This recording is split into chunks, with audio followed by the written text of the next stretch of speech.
I'm Ron Hassel. I work at North Attleboro Shoe Repair. It's in North Attleboro, Massachusetts. And I am a cobbler. My grandfather started the business as Ernie Shoe Repair because his name was Ernie Bonifazi.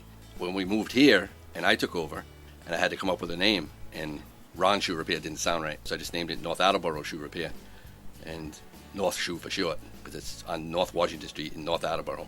I started back in 1980. I was 2 years out of high school, and I really didn't continue my education, and I really didn't know what to do. And my grandfather had the shoe repair shop, and he was getting ready to retire, and there was nobody to come along to take over the business. So he offered it to me.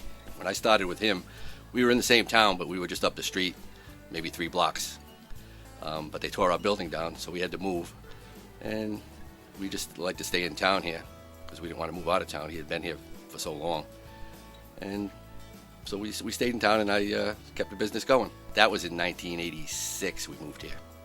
So I've been here since then. When I first started out, he didn't let me do much.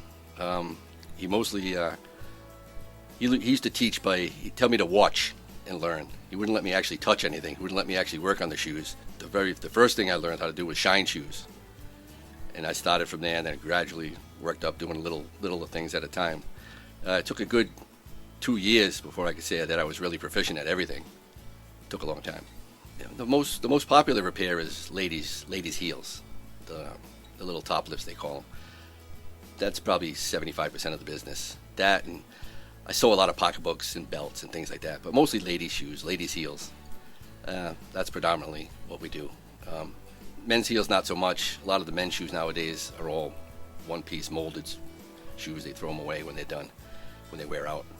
The most difficult stuff would be orthopedic work. I don't necessarily dislike it, but it's a little time-consuming, and every project, every one is different. Every repair is different. It's not like a heel. You take the heel off, put a new heel on.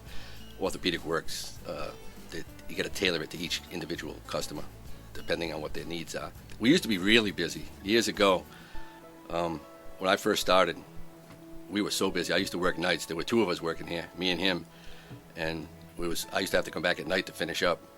And there were more cobblers then too, and there was 2 cobblers in this town alone, and there was one in every neighboring town. Not anymore. They're all gone. I'm the last one left. I would like to pass the business down to somebody, but there's really nobody wants to learn this business. Nobody wants to put in the time this day and age. Everybody wants to make big money, and nobody wants to learn. Like I said, it took me a year working for free and a good 2 years to learn the business where I could run it myself. And I don't think there's anybody around that wants to do that. It'd be nice if I could. I don't know if I'd recommend it to anybody. I don't know how much longer the shoe repair business is going to be around. I suppose there's a need for it. 10 years, 20 years from now, who knows what kind of shoes they're making. They're already making a lot of shoes that are disposable and not fixable now compared to 10 years ago, 20 years ago. What it'll be like in the future, I have no idea. So I don't know if I'd push somebody into it. But if somebody really wanted to do it, it'd be nice to have somebody to take over and keep the tradition going. But I just don't see it happening.